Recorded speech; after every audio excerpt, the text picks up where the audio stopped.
The bar was louder than usual that night, the kind of place where the neon lights flickered just enough to remind you it had seen better days.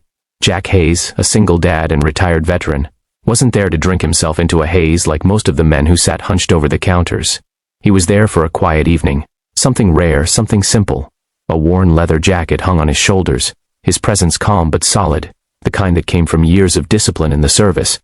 Jack noticed them right away, the two young women sitting at the corner booth. They couldn't have been older than their mid-20s, identical twins, sharp-eyed, composed yet carrying an aura of alertness. He thought of his own teenage daughter at home, how she laughed at corny jokes and how fiercely he wanted to protect her from the world. Something about the twins tugged at him, though he didn't know why.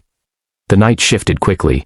Two uniformed officers entered the bar, their eyes immediately narrowing on the twins.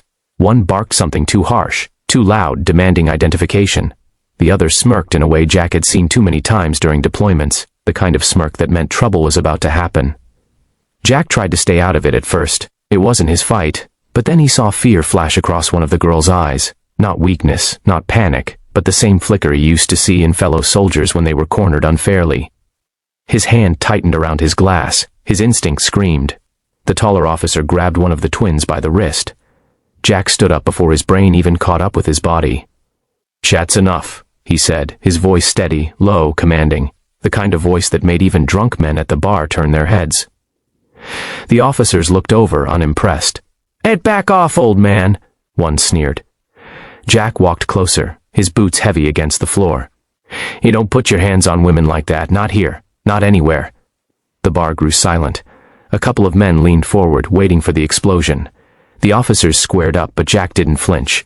His eyes carried the weight of desert tours, of loss, of years spent holding his brothers in arms as they took their last breaths. Men like these didn't scare him. "You think you can stop us?" The shorter cop mocked. Jack didn't answer. Instead, he positioned himself between the officers and the twins, his broad frame shielding them. He thought of his daughter again, how he would want someone to step up if she were ever in danger. And then it happened. One of the twins, the quieter one, spoke for the first time. Her voice was calm, clipped with authority. "Stand down," she said. The officers laughed, but then she reached into her coat and flipped open a badge, an FBI badge. The second twin followed suit, pulling out hers with the same composed confidence. The bar erupted in whispers. Jack blinked, stunned. "FBI agents?" The officers froze, color draining from their faces. The taller one stammered. We didn't know. Pin, you didn't care to know." The twin cut him off sharply, her voice like steel. But he did. She turned her eyes toward Jack, and for the first time all night, her hardened expression softened. Jack felt his chest tighten. He wasn't sure what to say, so he just stood there, jaw clenched, his protective stance still fixed like he expected the fight to flare again. The twins looked at him, truly looked at him, as if they were reassessing everything. They were trained agents, capable of handling themselves in almost any situation. But what struck them was that a stranger, a tired, weathered single dad who owed them nothing, had been willing to put himself on the line for them without hesitation. The taller twin offered him a faint, grateful smile. "If you didn't know who we were, you just acted." Jack shifted uncomfortably, shrugging like it wasn't a big deal. "I didn't need to know," he muttered. "It's right." But in that moment, under the dim neon lights, everyone in the bar knew it was a big deal.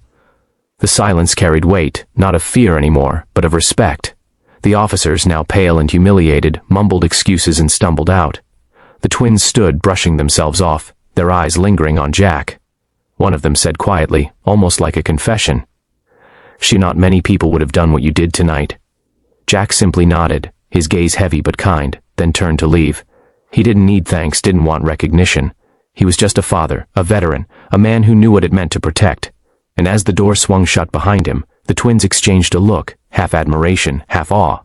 They had spent their careers uncovering the worst of humanity, yet in that unassuming bar, they had witnessed the kind of courage and decency that reminded them why they chose to fight for justice in the first place.